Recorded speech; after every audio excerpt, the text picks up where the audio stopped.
할렐루야! 오늘도 수요 예배에 참여한 우리 모든 성도들에게 우리 주님의 은혜와 성령의 충만함이 함께 하시기를 주님의 이름으로 축복합니다. 계속해서 믿음의 영웅들을 살펴가고 있는데요. 이 시간을 통해 여러분의 믿음이 한층 성장해가는 그런 시간이 되었으면 좋겠습니다. 오늘도 두 군데 말씀을 찾겠는데요. 먼저 히브리서 11장 32절 말씀을 함께 보겠습니다. 히브리서 11장 32절입니다. 내가 무슨 말을 더하리요? 기드온, 바락, 삼손, 입다, 다윗 및 사무엘과 선지자들의 일을 말하려면 내게 시간이 부족하리로다. 아멘. 자, 이어서 사사기 16장 28절 한 절 말씀만 보겠습니다. 삼손이 여호와께 부르짖어 이르되 주 여호와여 구하옵나니 나를 생각하옵소서. 하나님이여 구하옵나니 이번만 나를 강하게 하사 나의 두 눈을 뺀 블레셋 사람에게 원수를 단번에 갚게 하옵소서 하고. 아멘. 자, 오늘도 이 말씀을 통해 우리에게 주신 하나님의 음성을 듣게 되길 바랍니다. 믿음의 영웅들 가운데 오늘은 삼손에 대해서 함께 말씀을 나누도록 하겠습니다. 삼손이 살던 그 시대는 그 앞에 우리가 믿음의 영웅인 기드온이나 바락이 활약했던 그 시대와 같이 사사시대에 활약했던 사사가 바로 삼손입니다. 그런데 삼손이 사사로 부름받을 때는 그 과정이 이전에 다른 사사들을 부를 때와 조금 다른 것을 보게 되는데요. 보통 이제 사사시대의 패턴이지 않습니까?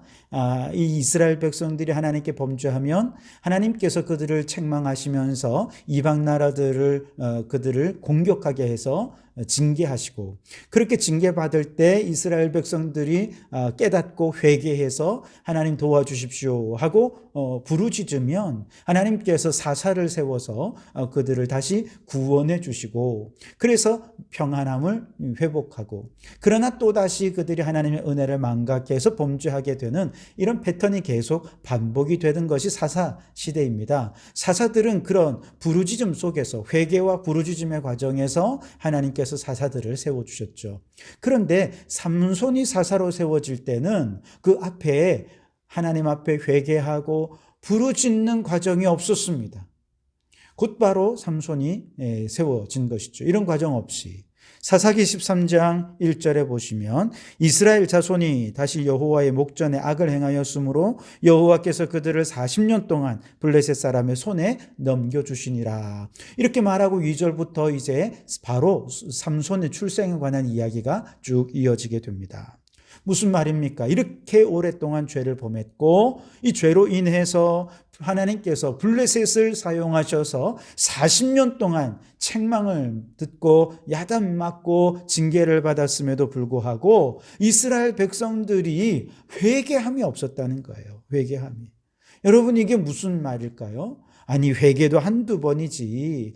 그저 죄를 범하고 하나님 앞에 회개하고 그래서 용서받고 이것도 그지 한두 번이지. 이게 계속 죄가 반복되다 보면, 똑같은 패턴이 반복되다 보면 이스라엘 백성들이 죄에 대해 이제 무감각한 상태가 된다는 것이죠. 그래서 죄가 계속 반복되니까 삼손 시대쯤 되었을 때는 이스라엘 백성들이 이제 하나님 앞에 회개할 기운도 잃어버리고요. 또 하나님께 부르짖어 도와달라고 기도할 영적인 힘도 완전히 상실되어 버린 정말 영적인 피폐한 상황이 삼손이 하나님께 사서로 부름받을 그 당시 상황이었다는 것이죠. 아무리 하나님의 백성이고 하나님이 택하신, 하나님이 사랑하는 백성이라 하더라도 계속 죄를 반복해서 하다 보면 하나님이 은혜 베푸시고 구원해 주시는 것도 한두 번이죠. 똑같이 계속해서 죄를 반복하다 보면 하나님께서 구원해 주시기도 전에 이스라엘 백성들이 스스로 죄에 대해서 무감각해져서 회개할 힘을 잃어버릴 정도가 된다는 거예요. 이제 회복 불능 상태가 되는 것이죠.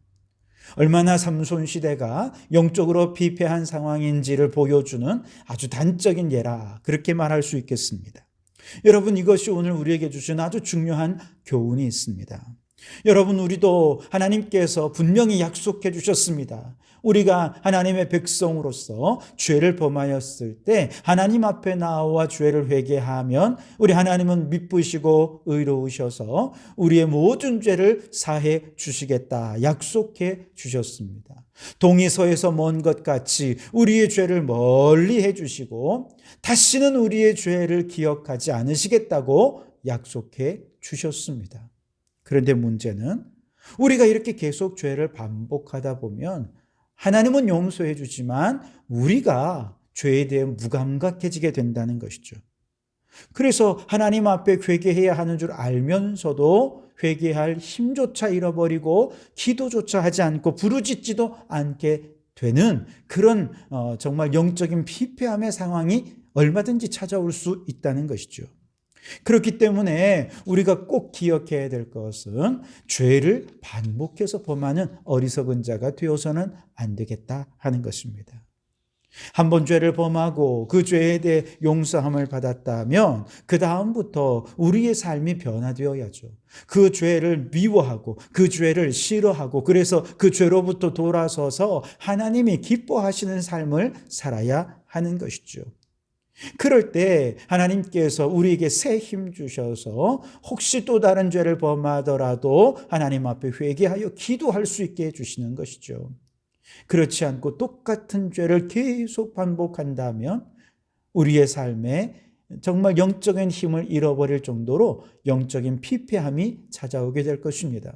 그러므로 여러분, 우리가 이렇게 영적으로 피폐해지지 않도록 주여 반복된 죄를 범하지 않게 도와 주시옵소서 기도하고 그렇게 은혜 받은 자답게 회개한 자답게 살아가는 우리 성도들이 되시기를 주님의 이름으로 축원합니다. 자, 이처럼 반복된 죄 때문에 더 이상 죄에 대해 무감각해지게 되고 회개할 힘조차 잃어버린 이스라엘 백성들이지만 그럼에도 불구하고 하나님 차원에서는 이 백성들을 여전히 사랑하시고 불쌍히 여겨 주셨습니다. 그래서 이스라엘은 하나님을 잊었을지 모르지만 하나님께서는 결코 그의 백성을 잊어버리지 않으셨어요. 그래서 이 은혜와 사랑의 하나님께서 다시금 이 백성을 구원하시기로 결정하십니다. 그들이 회개하지도 않았는데도 하나님께 부르짖어 구하지도 않았는데도 그들을 구원하시리라 결정하시고 삼손을 저 소라 땅 단지파 마노아의 가정에 출생하게 하신 것이죠. 하지만 삼손은 우리가 생각하는 그런 경건하고 거룩하고 바른 생활을 하면서 그런 영적 권위를 가지고 악한 자들을 꾸짖는 어떤 그런 거룩한 하나님의 일꾼의 모습과는 좀 거리가 먼 사람이었습니다. 오히려 삼손의 인격과 그의 삶을 보면 보통 사람들보다 못한 너무나도 타락하고 방탕한 삶을 살아가는 것을 보게 됩니다. 우선 삼손은 원래부터 나실인으로 부름받았으나 나실인으로서의 삶에 실패하고 말았습니다. 나실인이라고 하면 그의 어떤 일정 기간 동안에 나실인으로 서원을 하거나 혹은 그의 한평생의 그의 삶을 나실인으로 들여서 그 하나님을 위해 그의 시간과 그의 삶을 구별해 드림으로 그 시간 동안 그의 삶 동안 오직 주님을 위해 힘쓰며 헌신하겠다라고 서원하는 것이 나실인의 서원이죠. 민수기 6장 4절 이하에 보면 이렇게 나실인으로 서원한 자들이 금해야 할 것들이 있는데 우선 첫째는 포도나무의 소산을 먹어서는 안 된다 그랬어요. 즉 술을 멀리하라는 것이죠. 술 취해서는 안 된다는 것입니다. 둘째는 머리에 삭도를 떼어서는 안 된다 말씀하시고요. 그리고 셋째는 시체를 가까이 하지 말아라. 즉 부정한 것을 가까이 하지 말고 자신의 몸과 마음과 영혼을 모두 거룩하고 성결하게 잘 가꿀 수 있어야 된다. 그렇게 말씀을 하십니다. 이게 이제 나실인 규정인데 이렇게 나시린을 규정하는 이유는 세속적인 삶으로부터 적어도 나시린이라고 한다면 자신을 철저히 분리시켜야 하나님께 집중할 수 있고 하나님께서 맡겨주신 사명에 온 힘을 기울일 수 있기 때문에 그렇습니다. 마음이 두 갈래 세 갈래로 나누어지면 어떻게 하나님께 온전히 집중할 수 있겠습니까? 그래서 하나님께 집중하고 사명에 집중하도록 하기 위해 나시린의 특별한 구별의 규정을 둔 것이죠. 그런데 삼손은 이 규정에도 불구하고 그만 나시린의 규정을 다 아주 잃어버리고 말았죠. 그래서 들릴라의 유혹에 넘어가서 머리를 잘리면서 삭도를 머리에 대지 말아라 하는 나실의 규정을 어기고 맙니다. 사자의 시체에서 꿀을 취하여 먹고 나귀의 턱뼈를 만지면서 죽은 시체를 가까이 하지 말라 하는 나실의 규정도 어기고 말았습니다. 이처럼 하나님의 사명을 위해 특별히 구별된 나시린으로서의 삼손은 사명은커녕 오히려 자신을 거룩하게 구별하는 것조차도 실패하는 인생이 되고 말았던 것이죠. 게다가 삼손은 성적인 것에 아주 집착하는 사람이었습니다. 삼손에게는 이제 3명의 여인이 등장을 하는데요. 이 여인들이 모두 다 이방 여인, 블레셋 여인입니다. 블레셋과 싸우라고 세운 사사인데 블레셋 여인과 결혼을 하고 그들을 취하고 있으니 이거 말이 됩니까? 게다가 그 여인 3명의 여인 가운데 2명은 기생입니다. 하나님께서 삼손에게 그 누구도 따르지 못할 정도의 큰 힘을 주셨지만 여인의 유혹에 유달리 약했던 삼손은 결국 들릴라의 유혹에 넘어가서 힘의 원천의 비결을 알려주게 되었고, 그래서 결국 블레셋 사람들 앞에서 힘을 잃고 두 눈이 뽑히고 짐승처럼 맷돌을 돌리면서 그렇게 짐승 취급받으며 많은 블레셋 사람들로부터 수치와 모욕을 당하게 되었죠. 자, 여기까지만 보면 삼손이 왜 믿음의 영웅의 그 명예의 전당에 이름이 올랐는지, 이 히브리서 11장에 이름이 전혀 기록될 사람이 아닌 것 같은데 그 이름이 올라 있어서 의아할 수밖에 없습니다.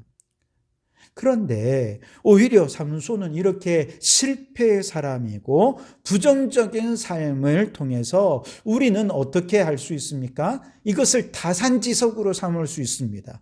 반면교사로 삼을 수 있어요. 그래서 삼손처럼만 하지 않으면 우리는 믿음으로 살아갈 수 있다. 믿음의 영웅이 될 수 있다라고 하는 교훈을 얻을 수 있게 되는 것이죠. 바로 그런 면에서 오늘 삼손에게서 우리가 이것을 타산지석 반면교사로 삼아 우리가 어떤 믿음의 영웅이 되어야 되는지를 한 2가지 정도 생각을 해보려고 합니다.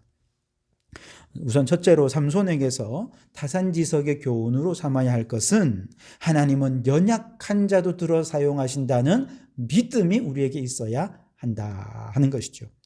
자, 우리가 믿음의 영웅들의 영웅적인 측면들만 보면 이분들은 정말 너무 믿음에 있어서 완벽하기 때문에 우리가 따라갈 수가 없어 이렇게 생각하기 쉬운데요. 그런데 삼손, 오늘 우리가 살핀 이 삼손뿐만 아니라 다른 믿음의 영웅들도 자세히 들여다보면 다 약점이 있고 연약함이 있고 실수와 실패, 투성이라는 거 우리 너무 잘 알지 않습니까? 야고보 사도는 엘리야 선지자를 가리켜서 우리와 성정이 같은 사람이라 그렇게 이야기하고 있습니다. 다시 말하면 그 위대한 선지자 엘리야도 우리처럼 실수도 많고 실패투성이고 약점이 많은 사람이라는 뜻입니다. 그렇죠. 갈멜산에서의 영적 전쟁에서의 승리 이후에 그가 하나님 앞에 나 좀 데려가 달라고, 죽여달라고 그렇게 뗐을 정도로 아주 철저히 연약해지는 그런 모습들을 우리가 보지 않습니까? 뿐만 아니라 다윗 하면 꼬리표처럼 따라다니는 연약함이 있죠. 바로 밧세바를 범한 죄입니다.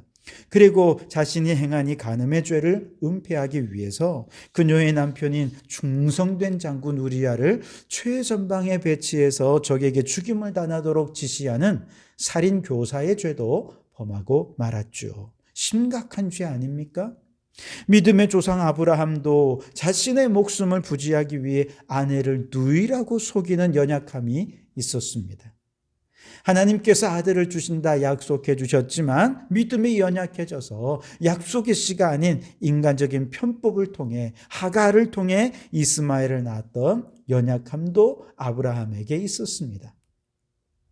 사도 베드로도 예수님께 충성을 다하면서 예수님을 결코 죽게 내버려 두지 않겠노라고 호언장담해 놓고서는 막상 예수님의 신문 받으실 때 그의 앞에 계집종 앞에서 3번이나 예수님을 모른다고 부인을 했던 연약한 자가 베드로가 아닙니까?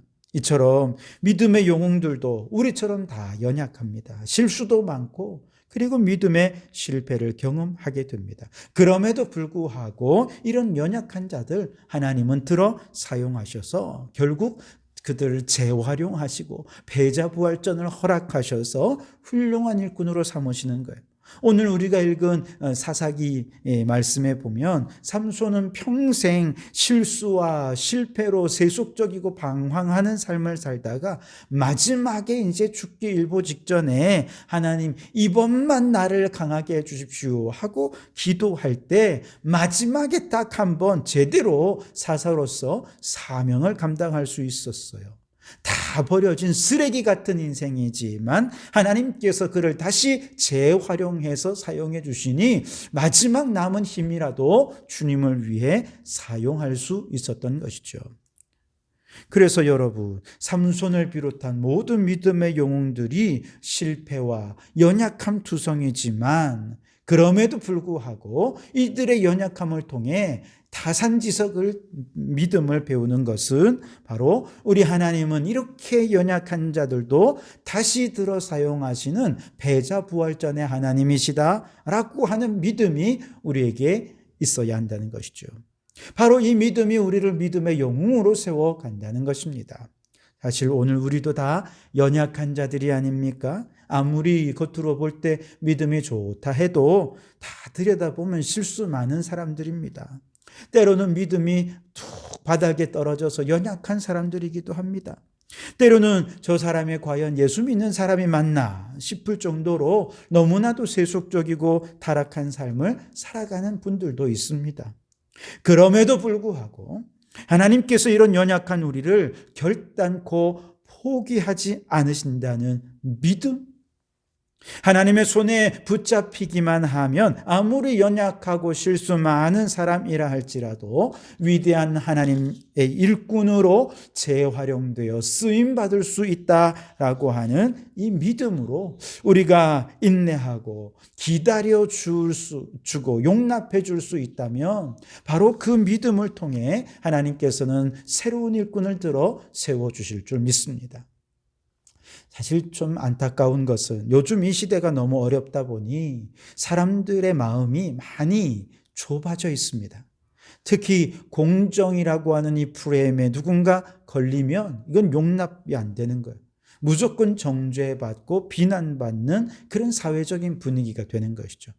심지어 잘 발달된 인터넷 매체를 통해서 그 작은 실수가 영원히 용서받지 못할 큰 죄가 되는 것처럼 확대되어서 돌이킬 수 없는 상처를 주고야 마는 그런 일들을 종종 보게 됩니다. 사람들은 자기도 실수하고 혹시 나도 이렇게 비난받으면 어떡하나, 사회적으로 낙인 찍히면 어떻게 하나, 정말 그런 마음 때문에 숨도 제대로 못 쉬고 조금이라도 실수하지 않기 위해서 몸부림치는 그런 너무나도 무서운 사회가 되어버린 것 같습니다. 어쩌다가 이렇게 됐는지 모르겠어요. 그러나 실수한 사람도 지금 연약한 사람도 얼마든지 다 변화되어서 이 사회의 일원으로서 귀한 일꾼으로 역할을 할 수 있도록 하는 이른바 패자부활전이 가능한 사회, 여러분 그런 사회가 건강한 사회라 할 수 있지 않겠습니까? 우리도 다 연약한 자들이고 다 정죄받아 지옥에 갈 자들이었지만 나 같은 죄인도 우리 하나님 사랑해 주셔서 우리를 구원해 주셨고 하나님의 백성 삼으셨고 이렇게 하나님의 일꾼으로 사용하고 계신다라고 하는 은혜의 관점으로 우리가 타인들을 바라본다면 용서하지 못할 죄인이 없어요. 오히려 실수 이후에 삼손처럼 더 크게 쓰임받는 일꾼들이 얼마든지 나올 수 있다라고 하는 믿음으로 우리가 서로를 용납하고 바라볼 수 있어야 하겠습니다. 처음부터 완벽한 사람은 없지 않습니까? 다 실수하면서 그렇게 성장하는 거예요. 그러나 오늘 우리나라는 너무 예민해져 있습니다. 작은 실수라도 보이면 득달같이 달려들어서 비난과 정죄로 한 사람의 인생을 만신창이로 만들어버리는 너무나도 무서운 시대를 살아가고 있습니다. 우리 믿음의 사람들만이라도 이 시대에 조금만 한 걸음 뒤에 물러나서 바라보면 어떨까요?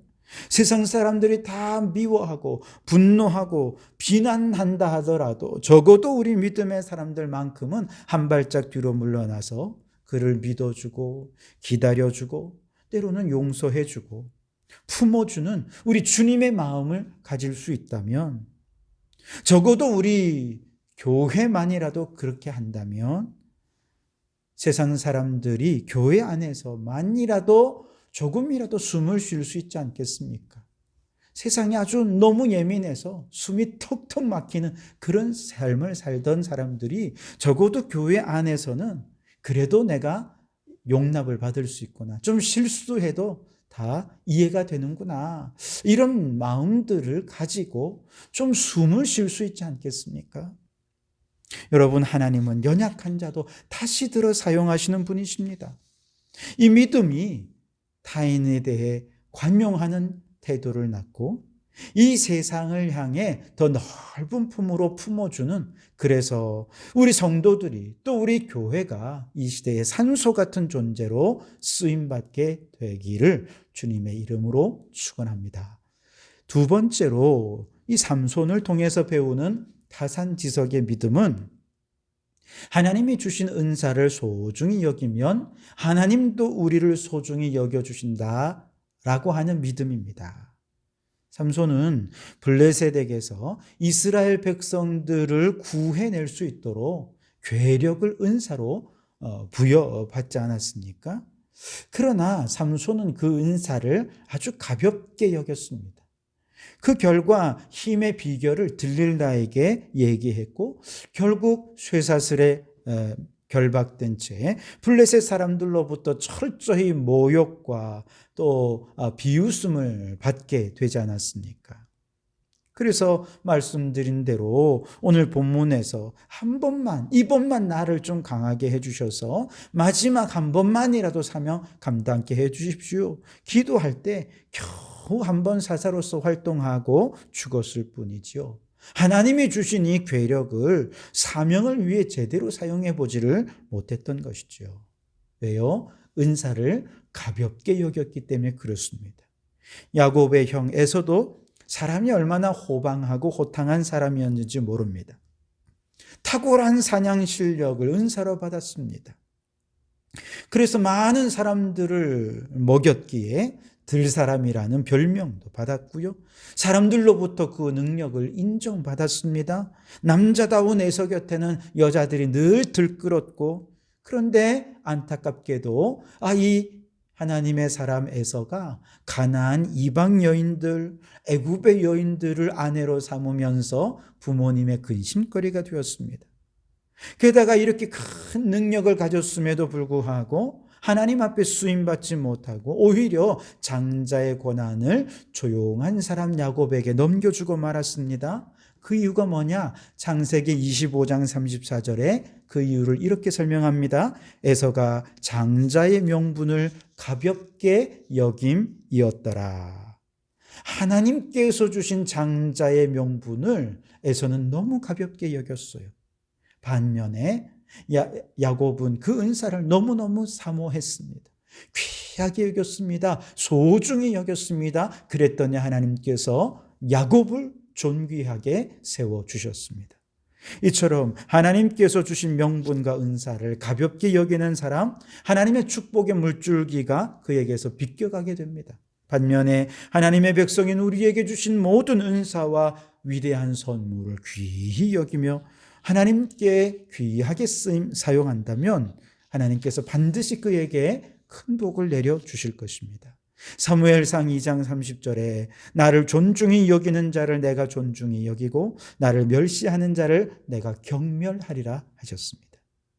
그래서 여러분, 삼손을 타산지석으로 삼아서 우리가 굳건히 세워야 할 믿음은 뭐냐? 하나님이 주신 은사를 존귀히 여기면 하나님도 나를 존귀히 여겨주실 것이다 라고 하는 믿음입니다. 그렇다면 하나님께서 우리에게 주신 존귀히 여겨야 할 은사는 무엇이 있을까? 여러 가지가 있을 텐데 그 중에 하나는 우리가 우주 만물을 창조하신 창조주 하나님의 자녀가 되는 특권을 누리게 해주셨다는 것입니다.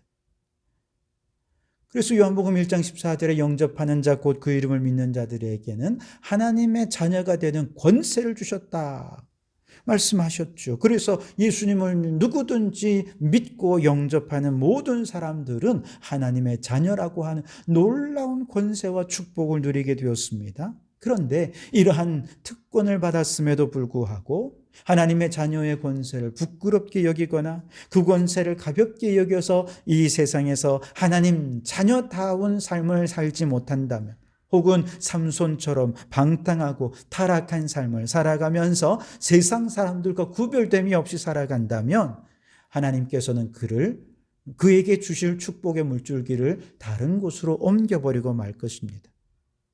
그러나 우리가 하나님의 자녀라고 하는 이 은사를 귀히 여기고 이 특권을 소중히 여기면서 하나님의 자녀답게 살기 위해 거룩함과 성결한 삶에 힘쓴다면 하나님께서는 반드시 우리에게 복을 내려 주실 것입니다. 뿐만 아니라 하나님께서 우리에게 주신 또 다른 은사는 하나님의 말씀 곧 성경이지요. 하나님의 말씀은 살아있고 운동력이 있어서 영과 혼과 관절과 골수를 찔러 쪼개기까지 하는 놀라운 능력이 있지 않습니까? 그래서 하나님께서 우리에게 주신 이 귀한 말씀을 소중히 여겨서 날마다 읽고 묵상하고 공부하고 말씀대로 실천하기 위해 노력한다면 우리는 이 말씀에서 힘을 얻어서 세상 가운데서 승리하는 믿음의 사람이 될 것입니다.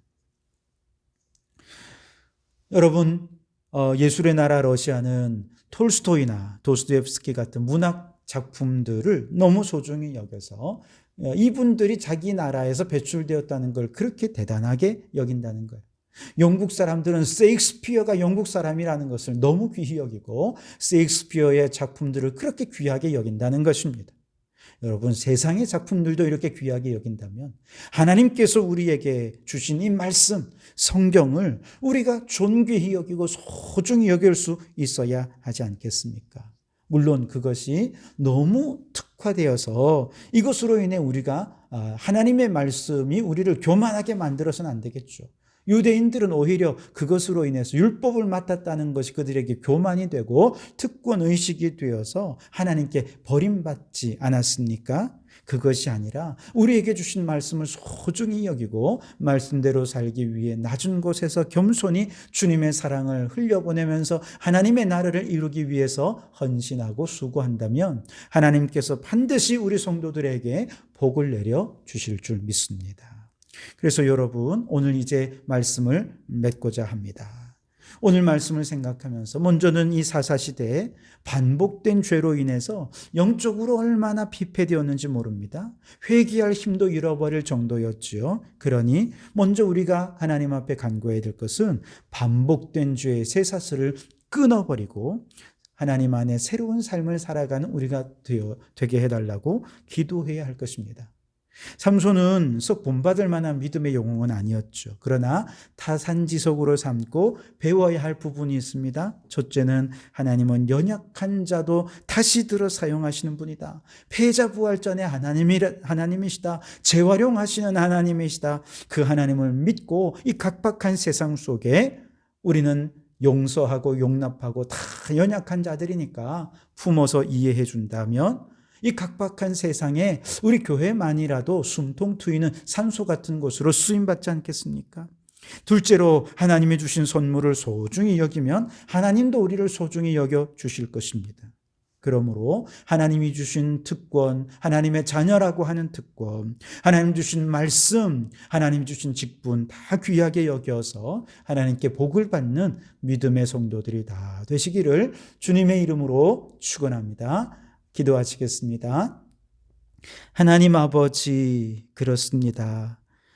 삼손의 믿음은 우리가 본받아야 할 것은 아니지만 타산지석으로 삼아 우리 안에 연약한 믿음을 굳게 세워가기를 원합니다.